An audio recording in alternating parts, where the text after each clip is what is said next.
Broker Bulletin acknowledges the traditional custodians of all the lands across the country on which we record our podcast and pays its respect to all Aboriginal and Torres Strait Islander people. Welcome to the Broker Bulletin podcast, where better begins. Join us as we chat with brokers about what's working for them, what drives them, and the real challenges and wins that matter most right now. Hi everyone, my name is Deanna. Thank you so much for attending this week's AI Flagship Week. We are at our final session today and I am joined by some incredible brokers and we'll hear about how they're using AI in their day-to-day. So I'm really happy to be joined by Jonathan and Phil, some of our really phenomenal brokers in our network. We're going to share their insights and expertise into how they've applied AI. So for those of you who don't know Phil, give us an introduction to you and your business. Thanks, Dee. Phil Rogers. We've got the business Gold Coast and in Townsville, maybe 16 of us now, 17 of us today, and have really started to go down the rabbit hole, let's say it, of the AI journey over the last 6 months and really enjoying the efficiencies it's already bringing to the business. Absolutely. And I should say, Phil is dialing in from Bali today, so we're very appreciative. Apologies for the casual approach, but yes, excited to be here nonetheless. Awesome. Thank you so much. And Jonathan, a little bit about you and your business. Thanks, Dee. Hi, everyone. Jonathan from Market Street. We're based in Melbourne. We're a predominantly commercial or business finance brokerage. We've got a team of 11, which is split between sort of 7 in Australia and 4 in the Philippines. We've been diving into predominantly ChatGPT for about the last sort of 12 months. We've got a pretty specific use case for it in commercial that we'll run through. Awesome. We can't wait to see both of you go through the Gemini and the ChatGPT features and fundamentals that you guys use in your day-to-day. So we know AI is playing a really big role in our industry at the moment. And here's just some examples of how we're seeing it sort of play out, whether it's through a contract of sale summary, which you'll see today, Equifax reporting, bank statement reviews, workflows, client data. And we've seen a really, really wonderful uptake in broker to CSM handover notes, some tasks and automations, unpacking financials in there as well. The boys will show you some of their examples and we're really keen to see what that looks like. Jonathan and Phil, how do you guys use it in your day-to-day outside of work? It did just book this whole trip. So it did the full itinerary. It's done the travel times. It's well beyond any, no disrespect to travel people I've used previously, but well beyond anything I've had the pleasure of using. And it's booked everything from the destinations to the flight choices to the travel time between daily itineraries, just everything. So that's just one example that's live. Jonathan? I don't have a huge use case for it right now outside of work, but I do find like we're using it for everything we do in the business now. And that's analyzing investment properties, looking at developments for clients. Like we're chucking everything we can into AI and different levels of quality is coming back at us, but it's getting better. And so what it can do is pretty useful across the board. And we're seeing a lot of great ideas coming through in the chat. We've got generating text for social media posts, pre-made meal recipes, using it for email and text, rental property analysis, buyer's agent analysis, general Google searches. We see a lot of social media and Canva Pro in here creating coding and generating calculators for online use, researching basic info on all sorts of topics, emails.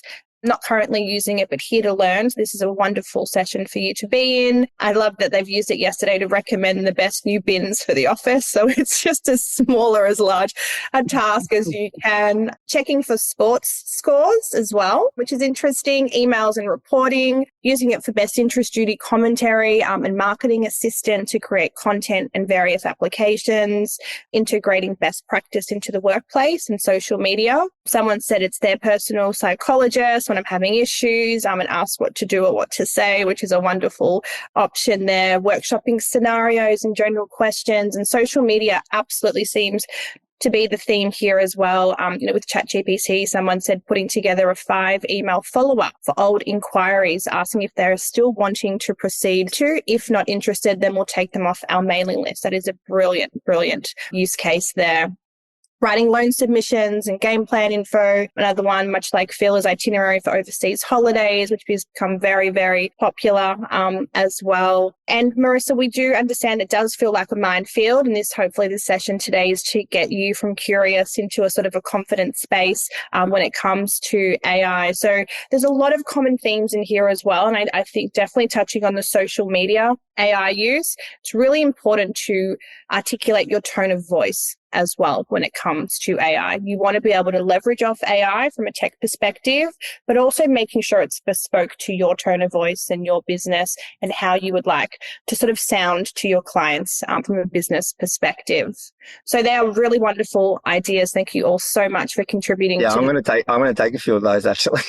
They're really good. Yeah, absolutely. So without further ado, let's see it in action. Phil, we might start with you in regards to how you're using AI, and you are predominantly Gemini based. So you're going to go through the fundamentals of what you're using in Gemini.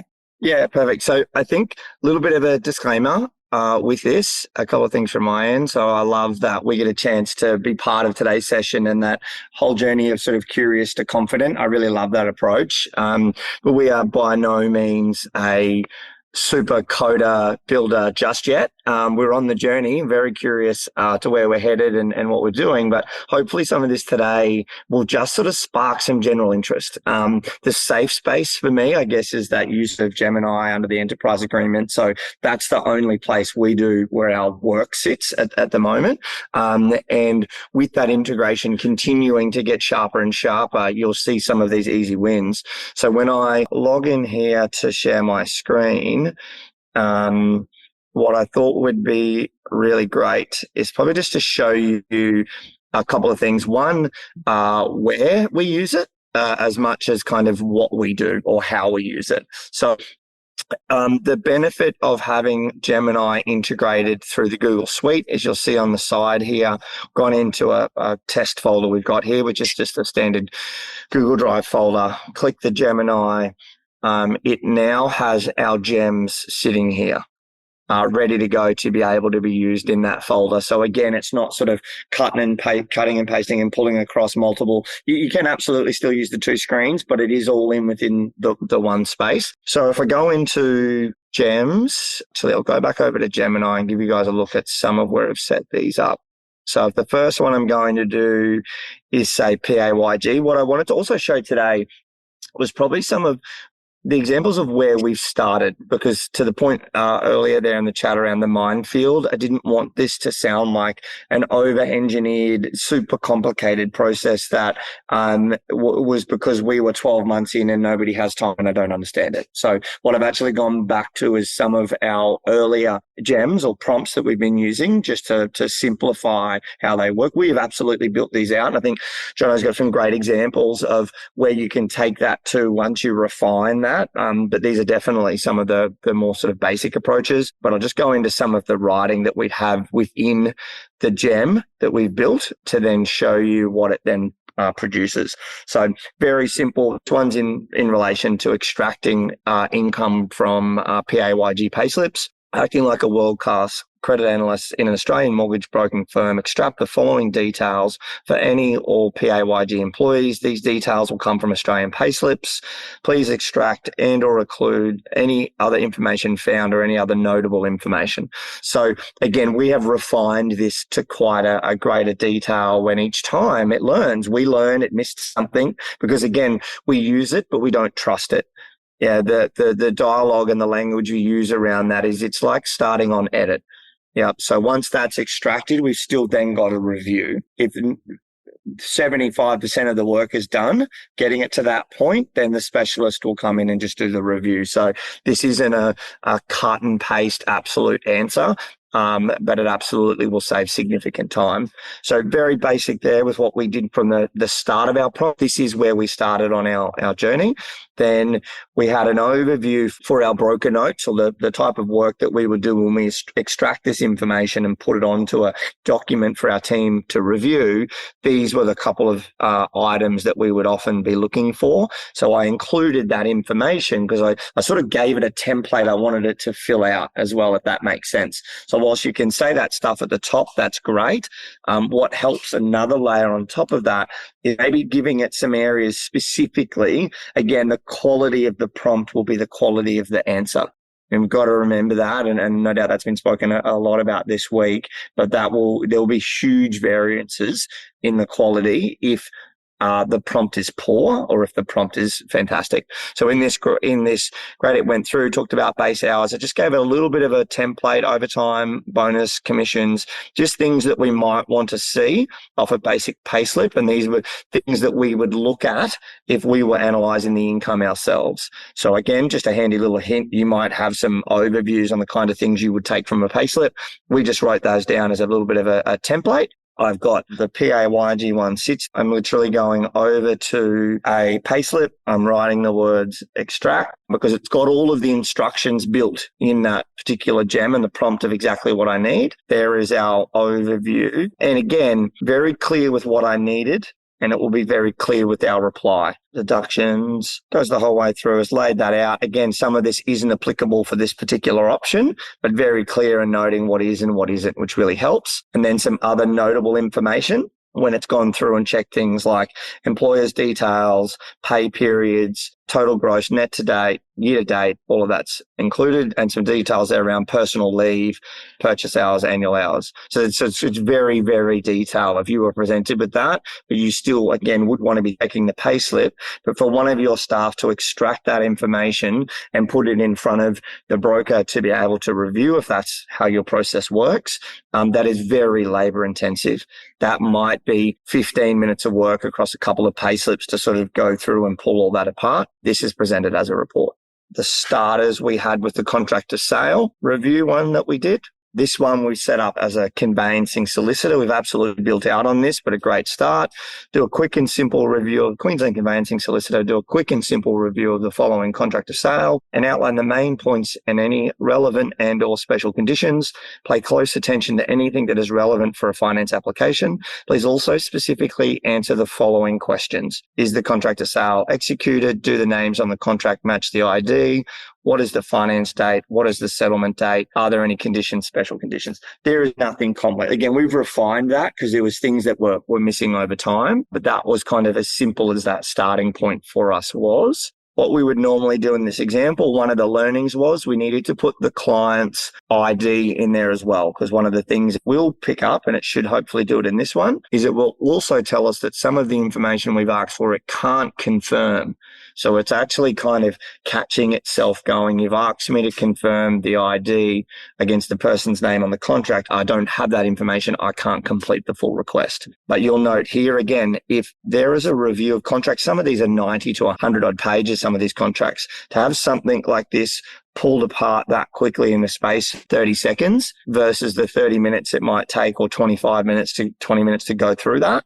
General conditions, special conditions listed, very detailed in this particular, again, things like pool and spa compliance, contract variations, special answers. Now, again, specific answers to your questions. Again, the better your questions, the better your answers. Don't give it something and expect it to do an amazing job without actually coaching it through that process. Do they match the purchaser names? These do not match. You'll need to clarify if your client, if Phil Rogers is the nominee. So again, it's gone through, it's picking up some stuff. But again, the Phil Rogers piece sitting in there, where's it grabbing that from, right? I've read that and I'm going, actually, that's not correct. It's extracted a whole heap of information, but if it's something that I'm unsure of, I can specifically go back to that area. Again, very well listed. Action for the finance application, critical dates. It's critical immediately clarify the finance approval date with the purchaser and the representative. So again, it's just caught all sorts of things listed on there. That is really important.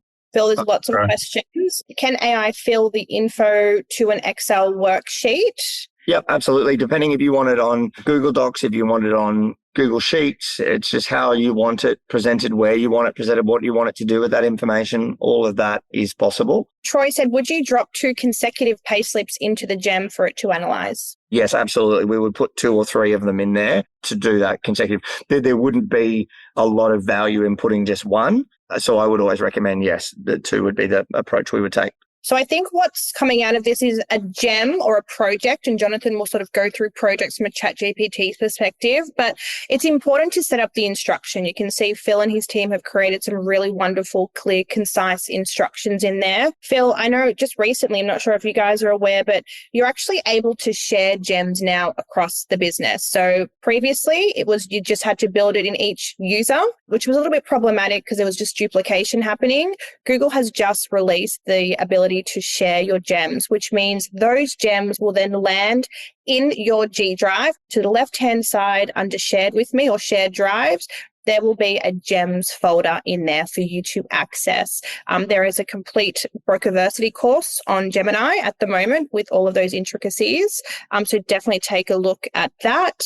Can you show the document renaming gem, please? I think everyone's always really curious. That's probably a bit of a work in progress. Yeah. We're actually going outside and you know, this is where that next layer of journey that we're on, working with developers to build out agents for us to do some of this work. So right now we've saved an enormous amount of time, but there's still a manual movement.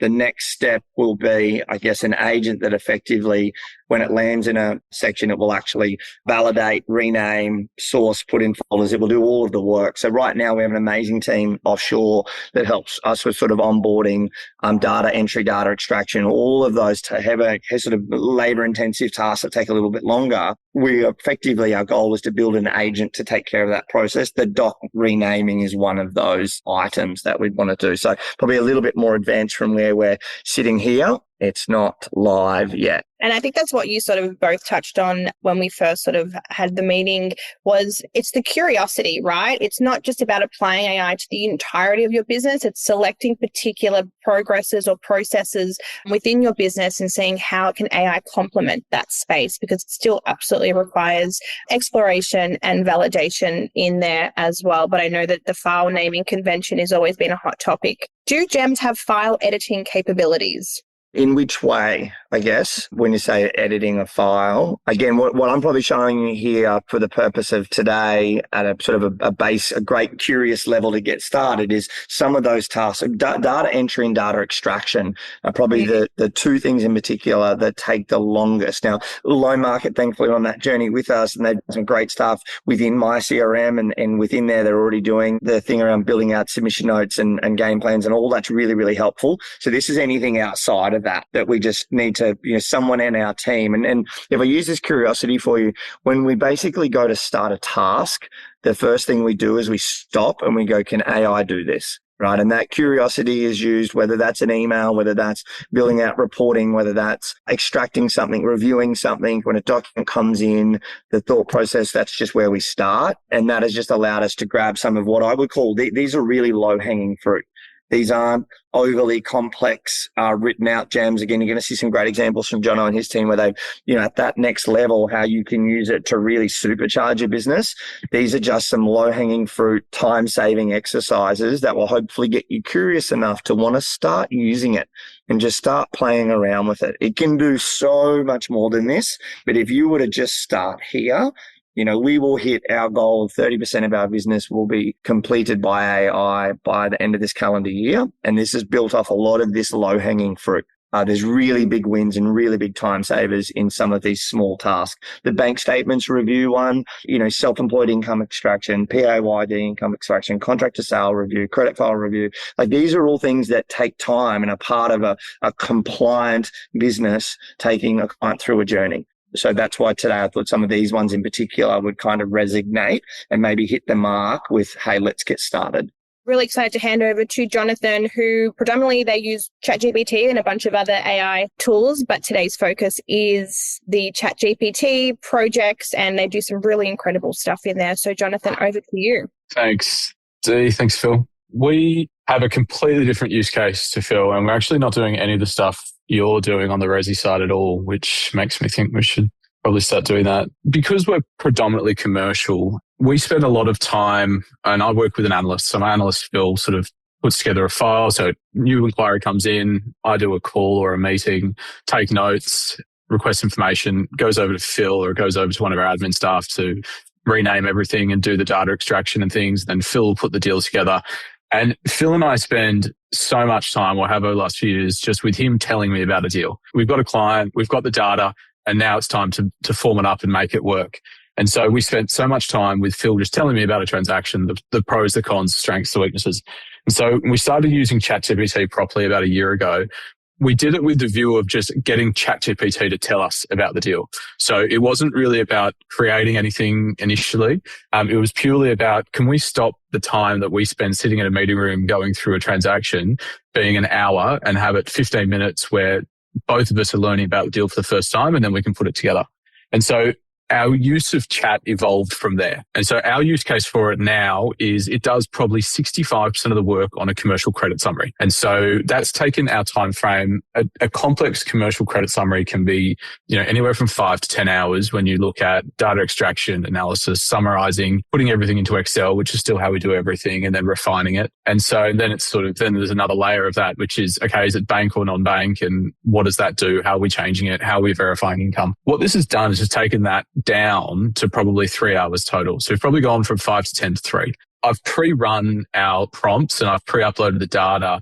And that's because when we use ChatGPT to create a credit summary, we're using like the deep research function. It's anywhere from once we've got everything into chat, it's anywhere from 5 to 3 to 7 minutes for ChatGPT to run it. So I didn't want to do that live and bore everyone while we're waiting for it to think. But essentially, our process would be when we get to the stage where we're putting data into chat, we've got everything, we've sanity checked that it's like semi-correct in that, the client sent us what we need. We've gone back and we've asked them for more information.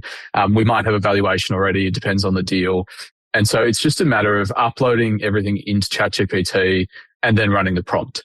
So there's a few limitations to chat, which I'll run through. And the first is, at the moment, it can only upload 10 files at a time. So you've sort of got to do it in stages, which is really frustrating. It's moving to being able to be 100 files. So it will be a lot smoother over the next couple of months, hopefully. But it's really important to set up projects for everything you're doing. This way, you can have a project which is specific just for what you're doing. So we have a project for credit analysts, for prompts, for whatever it is. And so in that project, and I'll go through it later, you can have specific project instructions. And that's like a prompt within the project. And so it pulls that project always back to what you're actually trying to achieve from it. The value in that is AI in general is very broad, and AI can hallucinate, and AI can go off on tangents, and AI can look at data that you've put in there previously and think that it's linked. And like Phil, probably a good example, your contract of sale then had the purchaser, but then it referenced your ID. And things like that happen all the time because AI is constantly sort of a bit all over the shop. And so to get any AI model or any large language model to be effective for you, it's just about narrowing what it does. And so creating a project with very specific instructions starts that, and then having a prompt which is really detailed and sort of covers all of the potential scenarios that may pop up and how you want AI to handle that. And that a big one for us is just that really improved it is when we started doing this, ChatGPT would kind of make up things. So it would sort of like, we'd give it a funding table, but we wouldn't tell it what the GST was or the stamp duty was. And it would go, well, the stamp duty is probably this amount. And you're just like, well, that's not useful. And so having the prompt be very clear that if the data isn't there, it's to raise that the data isn't there and to highlight it. It's not to make up data. And little bits and pieces in the prompt are really vital to that. And one of those is referencing where it's got that information. I'll run you through what the initial run looks like and then what gets output. So in here, we've done our first sort of 10. So we've done a first upload. We've chucked in our commercial credit analyst prompt, which gives pretty specific instructions. And there's like a couple of steps to it. So it's basically structure the data set. So analyze everything, understand it, explain it to us. And this is where we sit down and just review it and just understand it. Do some reasoning and analysis. So that's basically serviceability, looking at ICR, looking at the LVR on the property, looking at the industry and if there's regulatory risks, things like that, looking at the sponsors and their track record. We have been trying to sort of risk grade a transaction ourselves and look at the way we think a bank will risk grade a transaction. It's not totally useful. It's a good highlight for us if we're looking at a deal and there's just red flags everywhere. It makes it very hard to miss. It then goes into a credit submission, which drafts is the initial run of the paper. And Phil's comment starting in edit is really good. I'm going to start stealing that and using it with my team, because basically you are starting at the edit point. You're starting where you've got some form. It's not perfect. And we would never submit this to a bank in this format. Everything's then validated. Everything's checked. There'll be things in there that we don't like that are wrong that we'll be removing. But it probably takes out, as I said, it's probably 65% of what we're doing. So this is essentially what we're asking it to do. And then we ask it to draft emails. And we've built this in because, Dee, your point earlier on tone of voice is really important. So use only Australian banking and finance terminology. Clear, structured, direct, no unnecessary detail. And that it's really important to do that. It's very clear if the content is AI when it's just been drafted by AI. And this also kept pulling up data that we didn't need and using American terms. So I've chucked this in as well, just to give an overview of the transaction. This is a fake transaction. It's dummy data. And normally we'd have my initial notes or a phone call that we've taken notes in and then put into AI. So we didn't have anything to sort of base it off. So we've just sort of created some sort of nonsense in here that we would normally do manually. It's spit out a bit of a data set, but the problem we've got with chat is it's only done it on 10 files and we need the rest of it. So then we basically ignore all this, upload the rest of it, rerun the prompt, and the final line of the prompt is re-review all the attachments. And so this spits out the beginnings of what we would need. So this is the data set. So it goes through who the borrower is, who the guarantors are going to be, any notes which are missing, some bits and pieces on, it's highlighted that we've got, because we're using dummy data, we've got some stuff from 2017, 2016, 2021. So it's sort of highlighting that that's not quite right. Bit of an overview of the transaction, pricing assumption, which is what it's sort of, I think that actually may have done it itself, which is pretty good because it's about what I expect this to be priced at. Security evaluations and just where we need to be. So one of the things here is we've uploaded a desktop valuation for our lending and commercial lending. That's usually never acceptable. So we've basically just told it to ignore the desktop valuation. It's given us a range of what we want to see the values at before it assesses LVR. Historic financials, bit of an analysis, ratios. So there's a mismatch of data here. So it's highlighting the entities not matching what we want it to because we've kind of got dummy data. The age of the data is too old and there's data gaps. Bank statements we haven't uploaded, so it's not there. ATO position, one of the notice of assessment shows something payable. That's a bit of a red flag. So we get it to highlight that on everything. And then it's just given what we're missing, basically. So this is what we think we should have that we don't, or what it thinks we should have that we don't have. Its reasoning and analysis is step 2. So it runs through a rough servicing. Servicing it's done here is probably wrong because we don't have enough data on the income. Security is there. We've said what we need the valuation to come in at. So equal to or greater than 625 for it to sort of stand up. And then industry commentary is not here because we haven't given it to it, but it pulls some data on industry commentary. It's not quite to the level of like an IBIS report, but it pulls some data and it'll flag if it's an industry that's concerning. Sponsors, preliminary sort of risk rating, which we don't really know enough for it to it accurately on this, but this is what it spits out. So then it goes to a bit of a different format, which is our credit submission. So it gives an overview of this is kind of more how we would start outlining that for a bank. We don't export from ChatGPT into a Word document or a PDF because it's pointless. The formatting's wrong and we don't want to use all of this data in there. And I think if you just gave this to a bank, they'd know it was AI and it wouldn't help your case. So we will then take piece of this. We'll usually just manually copy it out and put into a Word doc. And then we'd use that to form the credit summary that's actually submitted. Again, there's a lot of gaps. So little things like trading history. So it'll pull how long the ABN's been registered and things, which is really helpful. A bit of a SWOT, which again here is not exactly useful. Financial analysis, again, the data gap, so it's not there, but this is what it outputs for us. And then I've just asked it to show a full credit submission that would be more lender facing. But again, it's not quite done what we want because of the data, but this is what it will spit out. And from there, we'd sort of use this as our, and the things that's sort of made up exit strategy. We built this into the prompt to pick up, what we think the exit strategy in category A, B, C, D will be. So it sort of picks that up if it can from the data and puts that in, and a recommendation and lender fit. And so what we think it would need to work at a major bank, what the structure will need to look like to make this transaction stack up. And then, from a security point of view, can we remove a GSA if the bank's comfortable with first mortgage and guarantees?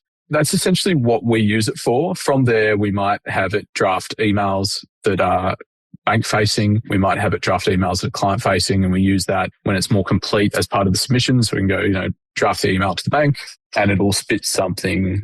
This is built into the prompt, so it should be okay. And then it would draft what we want to say to a banker in an initial email. it should pull the data we'd normally put in there, and we then send that off attaching what we want. So it gives a little summary, that's sort of it. It just cuts down the manual lead time we have and creates a very consistent output from us. So every email is the same format. Every credit summary has similar data. We're not missing things because it's highlighting that we didn't, highlighting as ATO debt and things like that. So that's kind of what we're doing. Incredible. I mean, people are using ChatGPT in some ways, but to see it working in a business perspective has been really, really insightful. We've got some questions in here for you as well. I think it's really important for people to understand the plan or the version that you're on with ChatGPT. We did run an AI session on safety. So, Jonathan, what plan are you guys using when it comes to ChatGPT, because you guys are uploading sort of sensitive or client data in there? Yeah, so we're on an enterprise plan now, or a team plan. Either of those are okay. So it's got to be a team or an enterprise plan. The main piece with that is if you're on either of those, it doesn't use your data to train their model. And so your data is segmented from the wider pool of data that ChatGPT learns from. We've had this okayed with our PI insurer and our cyber risk insurer as well. To be honest, almost everything is now using AI, whether you like it or not. So if you're using Adobe for PDFs, Adobe's then reading that with AI. Everything that's in OneDrive is visible to Copilot. Everything that's in Google Docs is essentially visible to Gemini. So my view is, as long as you're compliant and using the right version, which is a team or an enterprise version, and you've had it okayed with your PI insurer and your cyber risk insurer, then I think it's got to be good to go, because every other piece of software you're using is AI anyway now. Absolutely. And we've got some knowledge-based articles in the Help Center around ChatGPT and Gemini in regards to what plan you should be on to ensure your data is safe. It gives you a breakdown of what each plan looks like and why we absolutely advocate for being on a business or an enterprise plan. So we moved over into Q&A. There's a couple more questions in here. There's a question that keeps popping up over the last 4 days, and I'm curious to hear how you answer this one. So people have sort of said, I'm a one-man band. How is AI going to be impactful in my business? Everyone that we've sort of hear or speak to, we know it's really powerful when you've got multiple people in your business.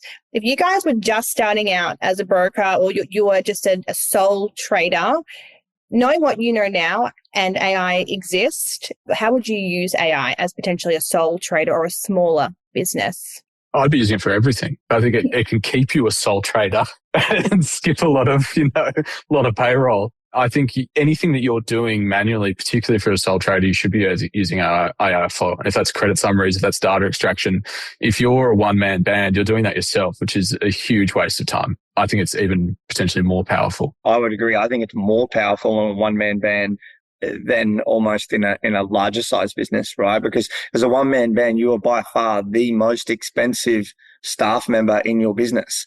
Every time you touch a file, your hourly rate is of a 10x nature. To a business of mine, their hourly rate is 10x what mine is, because they are everything to everyone. So the better use of their time, and to Jono's point, to be able to stay a sole trader, or to think about how you grow your business would be super exciting. To think that maybe, that's 60% of, their business. Think about the hourly rate of the staff member that needs to do some of the things that Jonathan just showed. If it's not your staff member at that hourly rate, it's your hourly rate. So that's 10x what their hourly rate is. So as a sole trader, I would think it's more relevant. As a one-man band, again, because you're touching everything. That's the challenge. Yeah, great. Yeah, absolutely. Jonathan, probably one for you there's some questions around Copilot. I know you Copilot as well. Can Microsoft's Copilot be used the same way as Google Workspace, i.e. setting up reviewing files within OneDrive or SharePoint? I don't know. I hope so. We've just started using Copilot more and more, and we're like a month into it. Copilot was really average until fairly recently, when it swapped over to using proper like GPT-5. And so I don't know the answer yet, but they say it can, but we'll see how it works in practice over the next few weeks. And remember that even the change to have the gems within the Google Drive, this is moving at a pace that literally we could do this next Friday and it would be different again. Right. So pre-conference, that was only like a week into conference that was, or a week before conference that they released that was actually within the drive. right? So the speed at which these big players are moving things, it will just constantly continue to improve. It's moving so rapidly, and I can see there's a lot of sort of requests in here. Can we have more sessions? Should there be AI for dummies? We're all in sort of infant stages at the moment, still in some respect, on how to apply AI. And we're working on a massive educational suite when it comes to AI. And this flagship week has been a real dedication to hearing back what is needed and what's relevant and what we need to build on as well. So there'll be lots and lots of places and resources for you guys to go to when it comes to AI. There's a couple of questions around workflow. What does your workflow look like with AI? How have you guys potentially integrated a workflow, or does it impact workflow when it comes to AI? For us, it's just another piece of workflow. It doesn't impact in any way or hinder. ChatGPT being its own sort of isolated system means there's not as much integration as there is in Phil's use case with Gemini. But it just means like workflow, like anything in a business, workflow needs to be updated constantly. Particularly, we've got team here, we've got team offshore. Everything needs to be documented and everything needs to be really clear. But if anything, it's just enhanced our workflow. And to be honest, we get ChatGPT to help us update the way we're using it as well. So you can use AI to teach you how to integrate AI. And you just ask questions and you'll get better at it over time. It's a great piece of our workflow. We get AI to write our prompts. So I ask it to write me the question that I need to ask it, right, to get the answer I need. So don't think for any reason that we're the smarter of the two when it comes to the conversation, right? They're really for them to write the prompts for us. And that's how we've refined what we've written a lot of the times, is giving it back to them and getting it to rewrite it. But to the point about the workflows, the same tasks needs to happen. It's just who's doing it. Right. So if at any stage of our workflow, our client journey, one person has the highest level of priority for that client in a multi-staff environment, right? So whether you're a one-man band or whether it's process, the same steps need to happen. It's just who does them. If you're a one-man band, you do them all.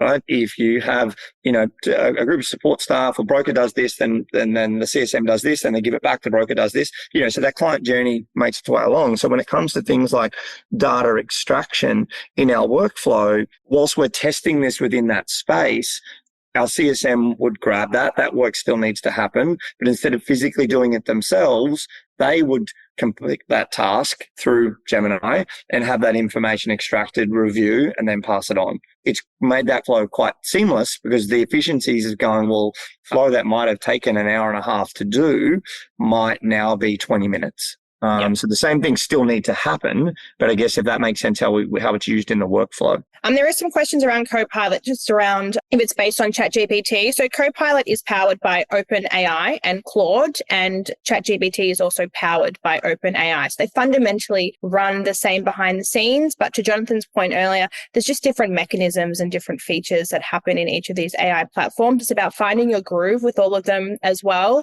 Gemini is Google-based, hence why we predominantly work on that from a corporate perspective as well. There's some questions in here around the gem. So there is a Gemini Brokerversity course to show you and teach you how to build gems. We're just building out a ChatGPT one at the moment in regards to how to build out some projects. There's no copies of the prompts that we saw today. We are very lucky to have Phil and Jonathan on the line sharing their expertise, and they have spent a lot of time in their businesses foundationally building out those prompts. But we are going to build out a prompt playbook for the entire network to leverage off. Just coming off the back of feedback from the AI flagship week, we know what you guys want and what you guys need. So we will absolutely have something in place for you very, very soon. And last one, how would you guys suggest implementing the use of AI if you are stuck working in the business with your old processes in place? Got to start. It's really easy. I can't stress enough how easy it is. And to the point on prompts, my prompts might be fundamentally useless for you because you will do things in a different way to me. Anything you do in AI is just about beginning, asking AI how to improve it, and then trying it and seeing what it spits out. And that might not work for you, so you refine it for what you want. So just start.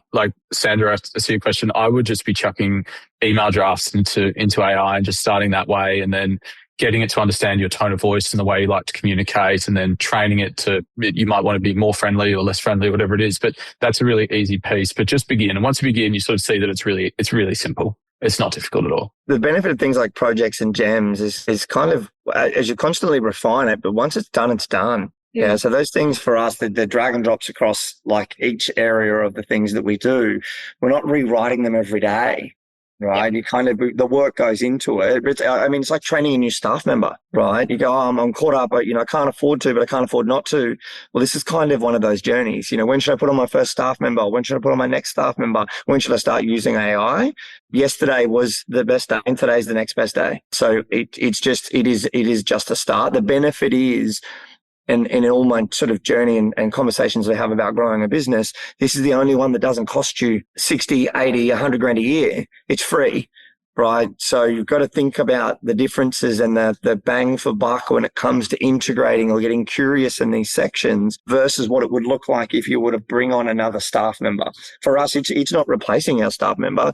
It's just making them more efficient, and it's going to allow us to upskill the current ones we have. Don't have a staff member. Well, this is a benefit to maybe rethink what that model looks like, because again, you might be able to give them, if you've taken 60% of their workflow out, you can still hire them, but they could take an extra 50% off you when it comes to other tasks. But again, my point there is it's free. Every other decision you're going to make in your business to integrate support is going to cost you money. And when I say free, a couple $100 a month, it's not obviously at normal cost. I think there was a question earlier I saw, sorry to cut in, and it sort of said, given it can do all of this, is AI just going to become a broker? And I think if anything, AI is going to make brokers more in demand. Because I think that personal touch, as information just gets more and more automated and, everything's kind of AI, having someone that you can meet and trust and speak to is going to be more important. So if anything, I actually think AI is going to be the best thing that can happen for brokers, because it's going to cut out a lot of the garbage that we waste a lot of time on, and it's going to bring forward that face-to-face element more and more. I think meetings are going to go more. I think we're going to be more in person, if anything, because people are going to get sick of automated content that they're reading on LinkedIn, and they're going to want to actually speak to someone they can trust. And a specialist, right? Because even with all this stuff done, when it gets and lands on your desk, you need to know what to do with it. Right. But if I use this thing, and I mean, we might not be the same as the example, but, we're talking about like a specialist or a brain specialist, right? They don't sit at the front of the practice and fill out the paperwork with you. They don't take you to get the x-ray, right? You walk into a room, you sit down, everything's collated. The x-ray goes up, they point at the screen and they know where the tumor is, right? Like that's the specialist approach. And I think more and more in our business, we will become the specialist, the trusted advisor, because a broker can spend time doing broker things, right? Not bogged down in paperwork, not bogged down in compliance, we can actually be now of more value to our clients than we've ever been. I'm not worried about it replacing us by any means. It's only, if used correctly, it's going to sort of amplify what we already do. Absolutely. And there's some really wonderful points in here as well. And just sort of, I know we sort of talk about it all the time, but it is really important to know that you can set AI up to be bespoke to you and your business and what you want. You're in complete control of that. I know that people sometimes don't know where to start when it comes to tone of voice, or how do I create a prompt that sounds like me, or how can I make it sound a bit more organic? What AI does really well is you can actually copy and paste your website, for example, and say, this is my website. These are my services. This is me. This is how long I've been in the industry for. Can you start to replicate more of a persona based on this website? Because I know a lot of people put a lot of time and energy into your website. It's a great reflection of you and your service and your business. Punch that into AI and start that and get that to help leverage into the next stages. As Phil mentioned, we've all started somewhere and we're all still starting. There's a lot of features, a lot of upgrades when it comes to AI. We are just sort of at the beginning with wanting to showcase what's available and what's relevant in the finance industry and the mortgage broking industry as well. I'll leave it there. Thank you so much, Phil and Jonathan. Your insights have been absolutely amazing. And you've got a lot of commentary on here. And I think what you guys spoke about has resonated a lot. As mentioned, we do have a Brokerversity course. There's some knowledge-based articles around AI safety. We are working on a prompt playbook, and we are trying to organize some face-to-face training around the country as well. So again, thank you, gents, so much for being here. Thanks, Dave. Loved it. Thanks for tuning in to Broker Bulletin. We would hate for you to miss an episode. Subscribe to Broker Bulletin in your favourite podcast app. Has this episode been helpful? We'd love you to rate and review us. It'll help us deliver content that's useful to you and help others discover us. If you have great ideas for topics worth tackling or have burning questions you'd like addressed on an upcoming episode, reach out. Links in the show notes. See you next time.